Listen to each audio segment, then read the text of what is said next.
Docusign, 24% drop on Friday. So Docusign trading at around $66 levels.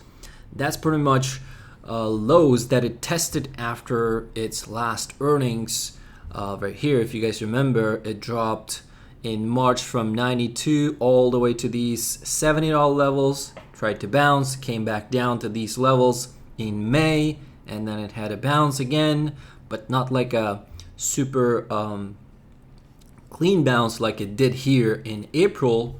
But here we are at almost near multi-year lows basically. So I have been following this stock since 2020, somewhere around here, when it was trading at around $80 levels. All-time highs 314. And here's what I'm watching for this name.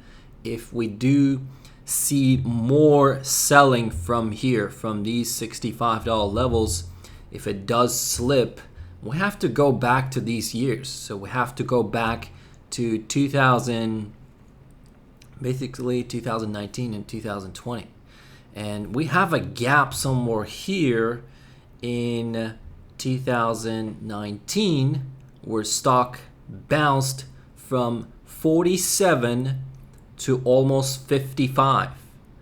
So I'm gonna be basically, if it does of course melt down, I'm gonna be expecting this gap to get filled, and as a support I'll be watching these levels, 47, 45-ish levels. And to the upside, if we see buyers come in, well, now we have a resistance somewhere here at 72. So if you look at the volume, it was pretty big volume. I was watching this. If you look at this blue trend line right here, I was watching this downtrend, and I was a little bit excited right here in the beginning of June when it started getting out of this range, got back above its 50-day moving average. If you look at this yellow line on my chart on a moving average, it was getting back above it. And then earnings, but I'll tell what with earnings. So 2020 revenue was 1 billion almost.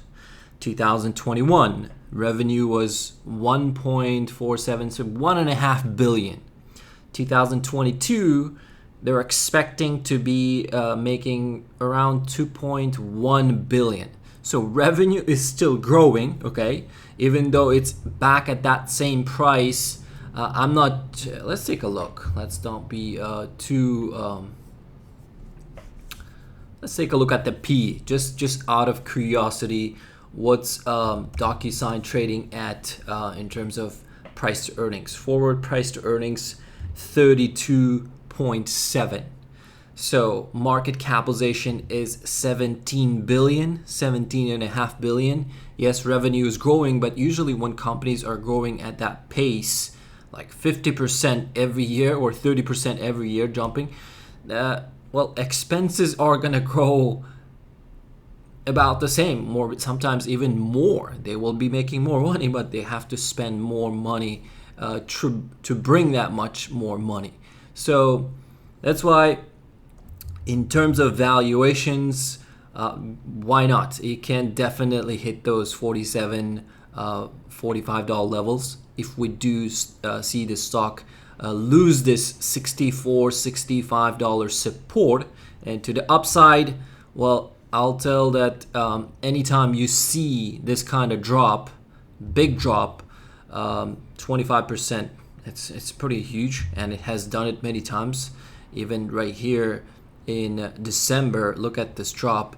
You see that it takes some time. It consolidates, it moves sideways, but eventually it does roll over until it's some sort of it tries to put some sort of a long bottom. So if you look at the monthly chart, it has to do it like in a few months. It's not gonna bottom out just by itself in a matter of a week or two, because there are so many people who bought at these higher levels. This is a monthly chart, and if you look at the monthly chart, well, only May was green, slightly green.